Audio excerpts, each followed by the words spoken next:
Okay, so box cutter. Box cutter is a corkscrew hyper hook.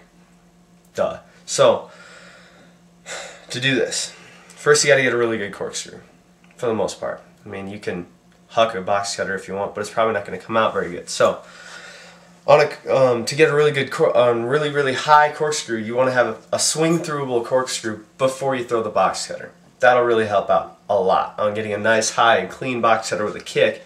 Is up here rather than being like right here, like my earlier ones were. So, what you want to do is, whether it's a spin step or a J step, on how you take off to this, scoot, whatever, all of it is the same, raise, everything.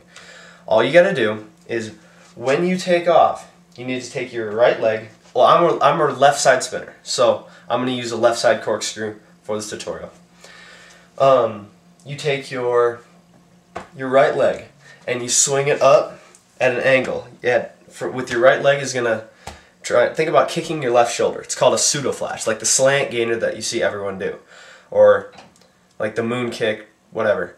It's just a slanted gainer. It's on a 45-degree axis. Now, because that's what a corkscrew is. It's a pseudo flash, full twist. Now, if it's going to be, like a gainer full, you're going to throw your right leg to your right shoulder. That's just going to make you go over the top. Pseudo flash, you go around the side. Now, corkscrew, a lot of problems that people have with a corkscrew is, what you're going to do is they run up and they just kind of throw their right leg up and twist. That doesn't really work, because all that is a butterfly twist with a different takeoff. And it's really hard to land, and you're going to land with your chest low. I mean, you can do it, but it's not going to be swing throughable. You'll never be able to build on it. So, what you want to do, take your right leg, huck that up there, set hard for that flip, kick right on up. Now, once your right leg hits full extension, okay, it hits that pseudo flash, that slant gainer everyone's talking about that's so great, you huck it up there, you got to set. Now, your set is that pseudo flash. Once you hit it up there, you pull in your twist. Now, if you don't put that pseudo flash in there, you're just going to twist and fall. The pseudo flash puts your momentum into your feet and carries it around like a flip. It continues so that your feet will come down and your chest comes up. And so you can land on one leg ready to go, almost as if you never did the corkscrew in the first place.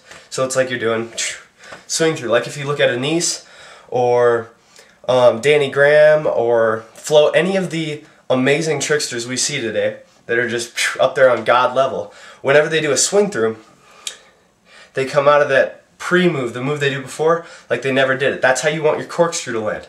Now, if you can land it like that, you can turn it over into that hyper hook easily. So, to do that, you can't pull like a normal corkscrew, keep going, and just quick land on that right leg and throw up that leg, or that left leg for the hook kick. It's not going to work. You got to over-rotate it.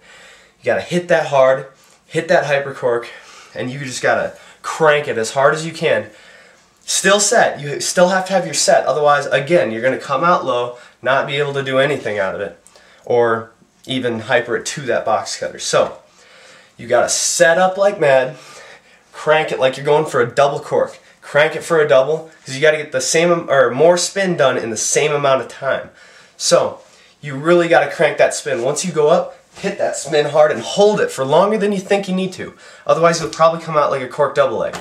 So, once you go and once you've opened up for that box cutter, here's the key. Don't stop twisting. Don't stop going. Because you're going to open up probably 45 degrees less than what you need to be. So, you're going to kind of come out a little bit short. So if you keep rotating, don't rotate on your knee, because that'll tear your knee up and it'll probably tear up your ankle, all kinds of bad stuff. But you just want to keep your shoulders going so that when you come out, it'll be just like a jackknife. So it's just like as if you did a jackknife. It'll be a lot easier, it'll come out a lot cleaner, a lot higher, you'll have a lot more control. And, for the best part, you'll be able to combo it. So, when you come out of that box cutter, don't just stop and kick. Stop, look where you're kicking, and come out of it like a box cutter.